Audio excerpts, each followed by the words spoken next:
I got into education because I truly like working with kids and I like helping people. And I think that when I have a passion for something or I think that I am able to understand something, I enjoy being able to explain it to others and help build their confidence and help them be able to apply whatever it is in real life. And so when I went into teaching originally, I was a German teacher, and it was because I really loved the language and the culture and I wanted to be able to share that with other people. I also was a RAM, went to Pine-Richland School District, and had excellent educators within my background, and many of them inspired me. And I think some of the best times were engaged in the activities I was in, so band, with peers, just trying to have fun and make a difference. I work with students that have a diagnosis of autism that are fully included here at the high school. I used to work in a residential setting with students with dual diagnosis disabilities, and I realized that my passion would be in a classroom, so I went back to school and got a teaching degree and a master's degree, and then went into public education. I enjoy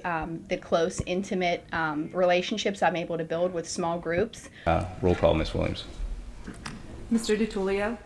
Here. I'm Dr. Miller's secretary as well as the board secretary. I started as a way to meet people, to get to know people, to make some friends, know my kids' friends. I always enjoyed seeing the kiddos come in from the middle school as freshmen, and some very mature, others not quite sure what they want to do and all that kind of stuff. And it was just really fun to watch the transition from ninth grade to a senior in high school.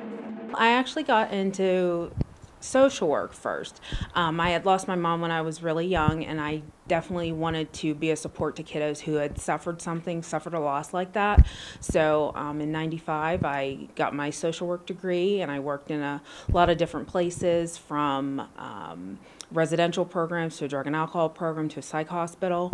And then I wanted to take some of my clinical experience and move that into the school setting. The thing that I remember the most is those kiddos who, came in as fourth graders who were really scared and nervous, didn't know teachers, didn't know kids. And we see them make it through fifth and sixth grade, then on to the middle school, and then on to the high school. And then you see them, as they get ready to graduate, and they're going to A.W. Beatty and gaining training and experience. And it's just really nice to see them become productive members of society. So that's what really makes me happy when I think about my kids.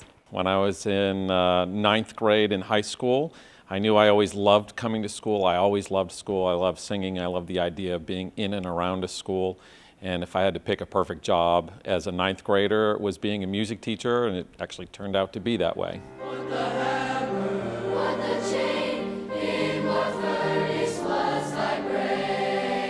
Why coming here was such a favorite memory is that I came from a different school environment where music wasn't nearly as an important role in the school system, and coming here, the energy and the excitement was completely different. It was basically like getting called up to the big leagues, and it was fun being able to teach a different type of kid.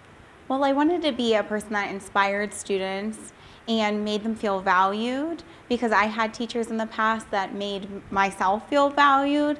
So I wanted to be a person that did that for my kindergarten students as well. Get out your white paper, on the back, flip it over. Draw a person that's a hero to you. Think. I've been doing this program, Mr. Rogers, with the students, and I definitely feel that the students are starting to show more kindness and showing more they're more loving. Even today after school, one of the students walked out the door and I was waving goodbye, and he's like, "I love you, Miss Septak," and it makes me feel special. And I'm glad that I show them that I love them and I make them feel special too. My dad was a teacher and coach. My mom, who's a nurse, also became a school nurse. And I was one of those kids of a teacher who was sort of like a gym rat. I was always around school. I was always around the gym, playing something, doing something. And so as I got older, I knew right away that I wanted to go into teaching and that I wanted to be a coach. Remembering our mission is the most important thing, to focus on learning for every student every day. We agree about a ton. So we agree about a lot of things in terms of valuing education in our community.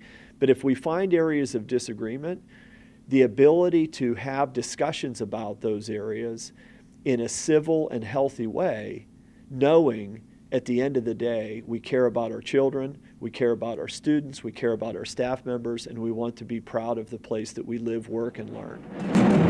I love students. I do. I have a passion to work with young adults, and I get to do that every single day here at Pine-Richland High School.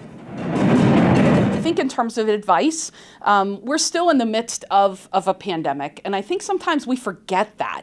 And it's okay to slow down and enjoy the small moments that we encounter every day with one another, be it a principal with students or with teachers, students with one another. We just need to celebrate being part of the Pine-Richland community. It's a great place to be. Nursing and education, they're both very personal types of jobs. So I think this is the best job in the world. I have the best of both worlds, being a nurse and an educator. Last year, you know, during the pandemic, we were virtual, kids were hybrid, stressful. It was hard to, you know, we're keeping distance from each other. And one day, a little girl came in the office, and she just had a skinned knee, and she was sitting in a chair, and I was bending down in front of her, cleaning up her abrasion, and I put the Band-Aid on her, and she was really upset. I was just trying to reassure her during that, and when we were all done, she just jumped into my arms and gave me the biggest hug. And during that time when we couldn't be near each other, it was really, really special. Really, it obviously it made me very emotional. Just feeling that hug, feeling her gratitude. It was a really great moment. I won't forget that.